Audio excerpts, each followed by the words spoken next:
La chronique jardinage sur Espoir FM.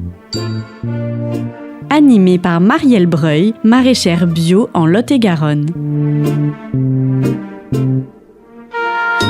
Savez-vous planter les choux ? Au printemps, ce n'est pas le chou qui fait le plus vibrer nos papilles. Et pourtant, si le chou vert des potées hivernales est bien connu, la diversité de cette brassicacée est surprenante, tant par ses formes, ses couleurs que ses saveurs. La blancheur du chou-fleur, le goût retrouvé des petits choux de Bruxelles frais, la finesse du brocoli. Savez-vous que vos plants de brocoli, une fois étêtés de leur fleur principale, vous donneront de nombreux rejets que vous pourrez déguster en vinaigrette après une cuisson vapeur ? Plus original, le chou romanesco, son vert tendre et ses élégantes petites pointes, offre une belle alternative au brocoli. Voyageons un peu et allons vers l'Est. L'Asie est friande de choux et nous offre le chou chinois, délicieux en salade, en soupe ou avec des légumes sautés.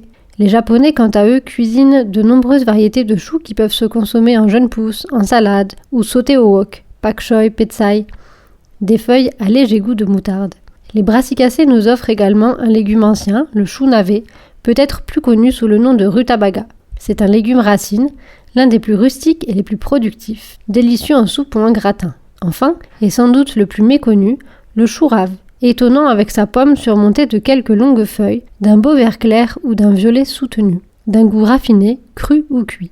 Les choux nous offrent une grande diversité tout au long de l'année, mais ils peuvent également être conservés, notamment grâce au procédé de lactofermentation, telle la bien connue choucroute, réalisée généralement avec des gros choux paumés type Quintal d'Alsace ou de Brunswick. Antioxydants, vitaminés, peu caloriques, les choux rivalisent de bénéfices pour la santé.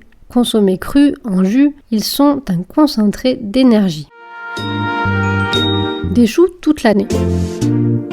Choux brocoliagés, choux de Bruxelles, choux de Chine, chou-fleur, chou pointu, chou frisé, chou paumé, chou rave. En utilisant différentes variétés, il est possible d'avoir des choux quasiment toute l'année. Le chou est gourmand en compost. Évitez cependant une fumure fraîche juste avant la plantation qui risque d'attirer la mouche du chou. À la plantation, n'hésitez pas à bien l'enfoncer à hauteur du collet, base de la tige, contrairement à la salade qui gagne à garder le collet dégagé. Mis à part les choux type petsai ou pak choi que vous récolterez feuille à feuille, tels des épinards ou des blettes, les autres choux restent un certain temps au jardin et gagnent à être paillés. Quelques feuilles de fougère au pied des choux pourront faire fuir la pierride du chou, ces chenilles à bandes noires et jaunes qui se régalent des feuilles de chou. Elles sont souvent présentes sur les faces inférieures des feuilles, veillez à regarder régulièrement. L'adulte est un papillon blanc que vous pourrez voir voler d'avril à octobre. Un filet anti-insectes sera la protection la plus efficace contre les pontes. Une pulvérisation de Tanésie chaque semaine pourrait également être une solution contre la pierride. Le conserver. Lactofermentation, choucroute, conservation dans le vinaigre ou dans l'huile, vous pourrez manger du chou toute l'année, sous toutes ses formes. C'était la chronique jardinage. Pour écouter les conseils de Marielle Breuil à votre guise, les podcasts sont accessibles sur le site internet www.espoirfm.com.